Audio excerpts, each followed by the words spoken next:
네, 다음은 이제 주요 스타트업 동향을 보도록 하겠습니다. 이제 세 파트로 구성이 되어 있는데요.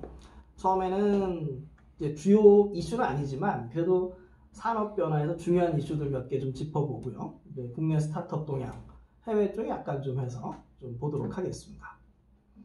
먼저 나오는 부분은 아까 이제 식품의 미래에서 나왔던 부분이거든요. 그래서 식물성 인공고기, 수증기로 만든 물, 그 다음에 거실에서 키우는 채소인데요.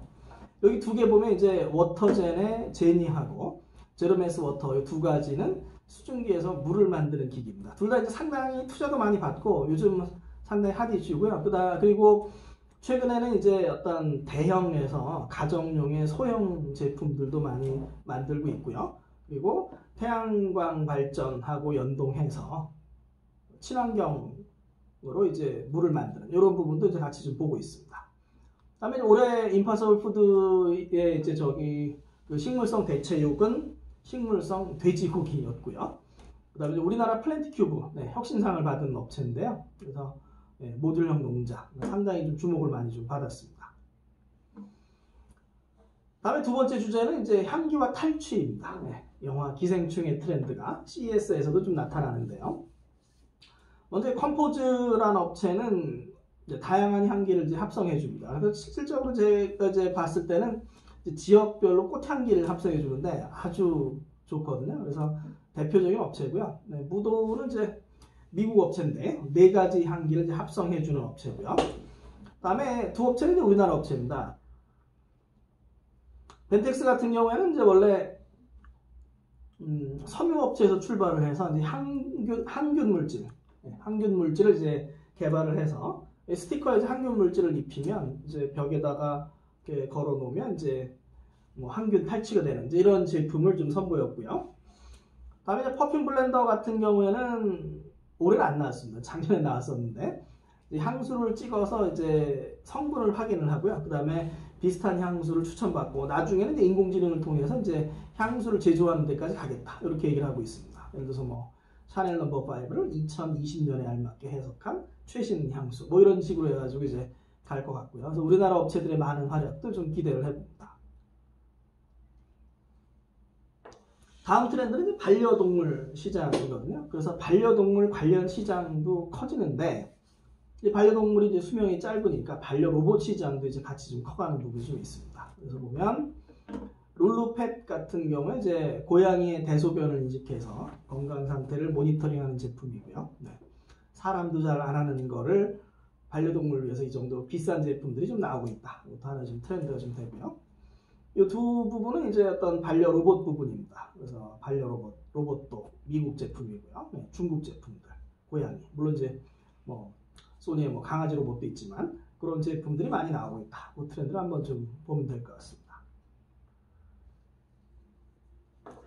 현대인들이 스트레스가 많습니다. 그래서 그 스트레스를 어떻게 줄여줄 것인가. 슬립테크하고 뇌파 제품들도 하나 우리가 좀 보면 좋은데요. 어고테크의 이제 수면 보조 부분들이고요. 그 다음에 이건 뭐 침대죠. 슬립 넘버, 이제 스마트 베드 부분. 다양하게 슬립테크가 좀 중요해지고 있다. 이런 거 좀 보시면 되고, 이 제품은 사실은 뭐 슬립테크 제품 아닌데 여기 좀 넣어놨습니다. 그래서 뭐 눈을 마사지해주는 이런 제품이 되고요. 일본 쪽에서 나온 이제 파자마를 입고서 사람의 동작을 체크하는 이런 제품입니다. 제로마의 제품이고요. 셋 다 이제 우리나라 업체들이죠. 그래서 네오팩트의 재활용 기기는 올해는 어떤 그 하지 재활을 위한 기기를 네오팩트가 전시를 했고요.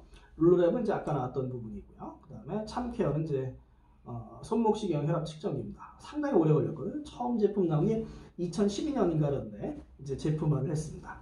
잘 됐으면 좋겠고요. 이제 미국의 이제 터치포인트 이런 제품들이 좀 있습니다. 우리나라 스타트업들이 주로 이제 제품이 많았던 게 보면 이제 웨어러블, 스마트홈, 그 다음에 스마트카 부분이거든요. 스마트 레이더 시스템과 비트 센싱은 아까 좀 레이더에서 나왔고요. 모모브이 같은 경우는 이제 이동형 광고를 해줍니다. 딱 보면 보이시죠? 그래서 차나 아니면은 뭐 오토바이 같은데 LED를 달아서 광고를 해주는 플랫폼인데요. 이 업체가 가지고 있는 우리나라 업체인데 이 업체가 가지고 있는 재밌는 특허가 뭐가 있냐면 위치 기반 광고 플랫폼입니다. 예를 들어서 곧 총선이 있으니까 4월 15일에 뭐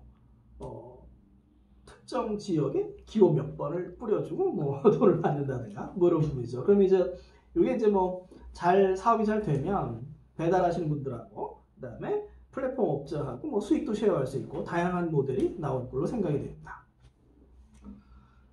모트렉스는 우리나라의 뭐 중견 자동차 뭐 헤드 유닛이나 뭐 내비게이션 만드는 업체고요. 그다음에 옐로나이프는 현대차에서 분산한 업체거든요. 또 뭘 하냐면 이제 최근에 어떤 계기판이 디지털로 바뀌고 있는데 거기에 스킨을 다운로드 받는 거죠. 지금 보면 이제 코로나가 화가 나 있습니다. 왜냐하면 235km 엄청나게 과속을 했기 때문에 화를 내는 이런 어떤 다양한 재미있는 스킨들을 다운로드 받을 수 있는 플랫폼으로 혁신사항을 투자했습니다. 일단 이제 국내 업체들 보면은 프링커가 인기를 많이 끌었고요. 네, 일회용 타투 제품입니다. 피부에 스티커를 이렇게 쭉 프린트할 수 있고요. 쉽게 지워지고 벌써 뭐 2019년에 수출만 14억을 했다고 합니다. 삼성 C랩 출신이고요. 많이 이제 성장한 스타트업이고요. 네, 인더캡은 올해 처음 봤는데요. 네, 맥주 제조하는 기기인데 현장에서 많이 팔았다고 합니다. 네, 잘 되기를 바라고요. 아까 보면 이제 웨어러블 기기에서 이제 배터리 문제가 여전히 해결이 안 되고 있는데 이제 리베스트 같은 경우는 이제 배터리를 구분을 올릴 수 있는 플렉서블 배터리입니다. 예를 들어서 이제 뭐 손목시계 줄에다가 배터리를 넣든가 아니면 여기 뭐 이어폰이나 헤드셋에 뭐 넣든가 이렇게 좀 가는 거죠. 그리고 써니사이드는 상당히 재밌거든요. 그래서 인공 햇빛을 우리가 이제 비타민 D가 부족한 경우가 많으니까 인공 햇빛을 이제 생산하는 조명 이런 부분이고요. 에티포스는 이제 차량용 통신 만드는 업체인데요. 이제 DSRC와 CVTX를 동시에 지원하는 플랫폼을 하나 좀 내놨습니다. 해외 주요 업체 4개의 제품 각각 좀 특색이 좀 있거든요. 그래서 하이드랄루프는 이제 물을 이제 재활용하는 뭐 빨래나 아니면 샤워 물을 이제 재활용할 85%까지 재활용할 수 있다고 합니다. 물 부족을 해결할 수 있는 뭐 이런 부분이 좀 있고요. 콜로 아까 나온 거죠. 이제 음성 인식으로 이제 뭐 스마트 변기, 샤워기 제어해주는 이런 솔루션이었고요. 그 다음에 넥스트 마인드는 이제 뇌파를 감지할 수 있는 웨어러블입니다. 뇌파를 이용해서 디바이스를 조작할 수 있는 이런 기기이고요. 그 다음에 렉스 라이프 램프 이건 이제 빛을 이제 자기 눈에 맞는 리듬을 좀 찾도록 해서 독해 능력을 향상하는 이것도 상당히 좀 재밌는 제품입니다. 그런 제품들이 좀 있었습니다.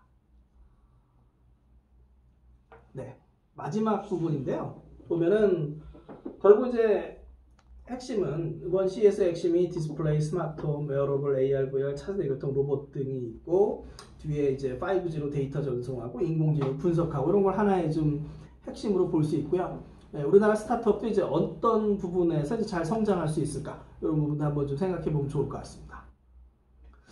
그래서 우리나라 전시를 보면 뭐 대기업도 잘했고요, 스타트업도 상당히 잘했습니다. 스타트업들도 전시 상당히 잘했고요. 그래서 올 한해 코로나 바이러스가 좀 문제이지만 올 한해 이제 좋은 성과가 좀 날 거로 생각이 되는데 이제 고민해 볼 점은 뭐가 있냐면 이제 플랫폼 전략 부분이 있습니다.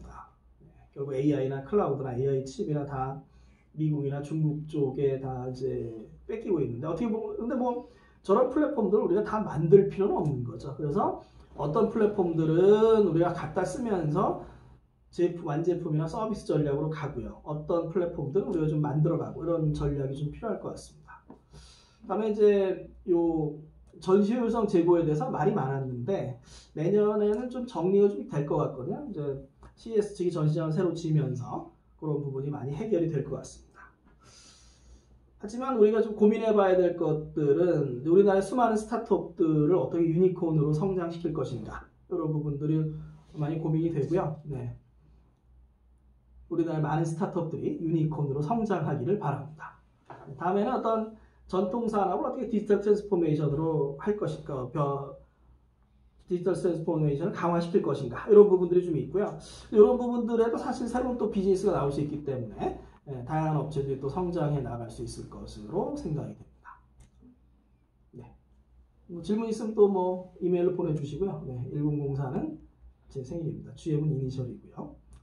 네. 그래서 2020년 우리나라 스타트업들의 많은 활약과 성장을 기대합니다. 감사합니다.